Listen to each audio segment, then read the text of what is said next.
saya ingin membicarakan rencana supervisi tentang PJOK di kelas 6 yang akan Ibu laksanakan besok. Apa tujuan pembelajaran yang akan Ibu ajarkan? Tujuannya adalah untuk meningkatkan pemahaman siswa bahwa materinya sangat menarik ya Bu ya. Bagaimana metode pembelajaran yang Ibu terapkan? Saya menggunakan metode pembelajaran kolaboratif, gabungan dari diskusi, kelompok dan Oke, baik. Saya ingin memfokuskan pengamatan pada kegiatan diskusi kelompok ya Bu ya. Baik Bu. Oke. Ibu bisa menggunakan format pengamatan yang sudah saya berikan kemarin. Baik Bu, terima kasih atas ilmunya. Oke, sama-sama.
Sekarang kita masuk ke materi.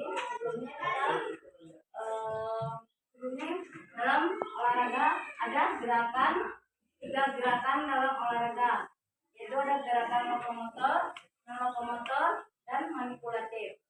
Kita bahas sekarang tentang gerak lokomotor. Sebelum kita masuk ke dalam materi, ada tujuan pembelajaran kita. Pertama, kita diharapkan dapat menjelaskan dan mempraktekkan yang pertama, gerak berjalan, berlari, dan melompat atau dalam gerak dasar bergerak cepat atau yang kita sebut gerak lokomotor. Yang kedua, gerak menekuk, meliuk, dan melayun. Dalam kurung gerak di tempat atau kita sebut dengan gerak lokomotor. Yang ketiga, ada gerak melompat, menangkap, dan memukul. Dalam kurung gerak menggunakan alat atau yang disebut gerak manipulatif. Nah, sekilas kita bahas tentang gerak lokomotor sebelum kita masuk ke gerak non-lokomotor. Nah, yang pertama ada gerak dasar berpindah atau gerak lokomotor. Apa yang dimaksud dengan gerak lokomotor? Siapa yang tahu apa yang dimaksud dengan gerak lokomotor? Ya, gerak yang berpindah tempat. Nah, ini contohnya gerak dasar berjalan. Jadi ada gerak dasarnya yang berjalan. Berjalan adalah menggerakkan kaki, berpindah dari satu tempat ke tempat lain. Yang kedua, ada gerak berjalan, kita melakukan gerak berjalan yang benar.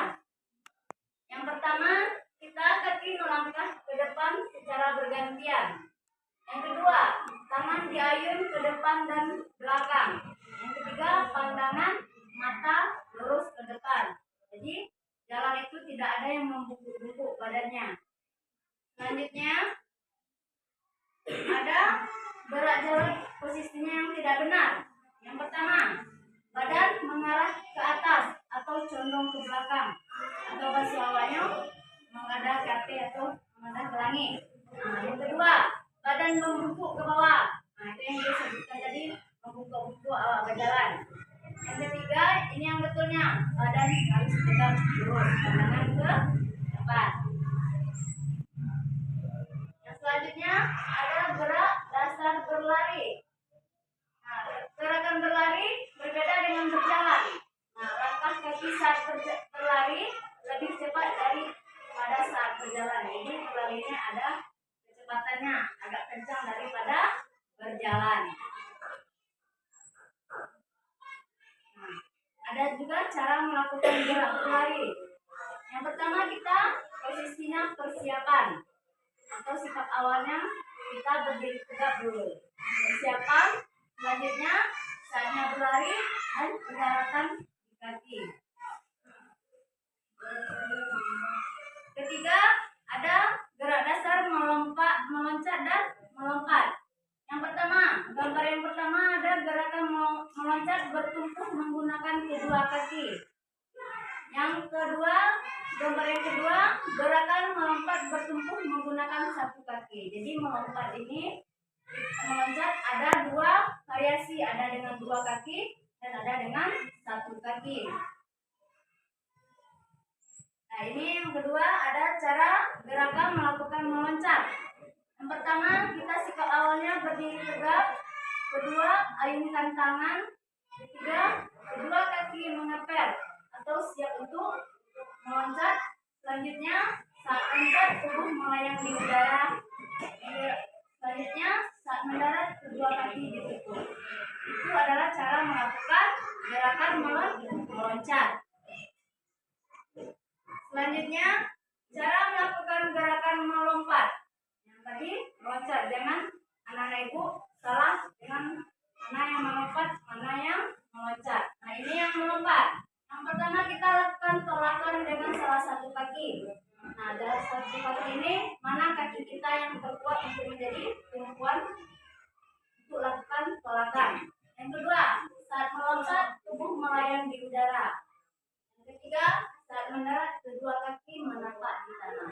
Jadi kaki waktu kita cek pas pendaratan langsung kedua kaki.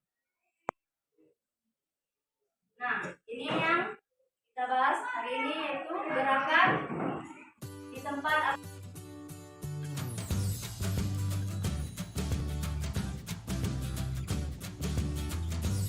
Selamat pagi Bu Rima. Bagaimana kita setelah melakukan pembelajaran?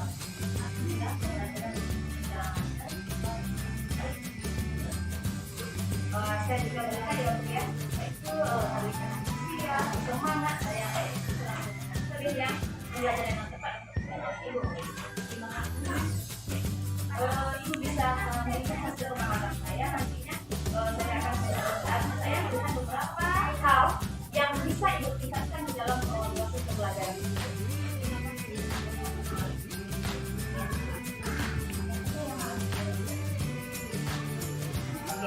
Pertama ya Bu ya, ibu bisa memberikan lebih banyak waktu luang untuk anak berdiskusi.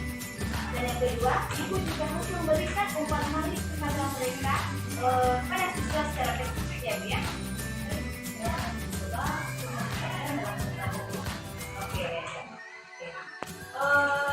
Ibu juga bisa membuat rencana atau rancangan perbaikan pembelajaran berdasarkan hasil pengamatan yang saya. Saya berharap pembelajaran selanjutnya dapat menjadi lebih efektif ya Bu ya. Amin. Terima kasih.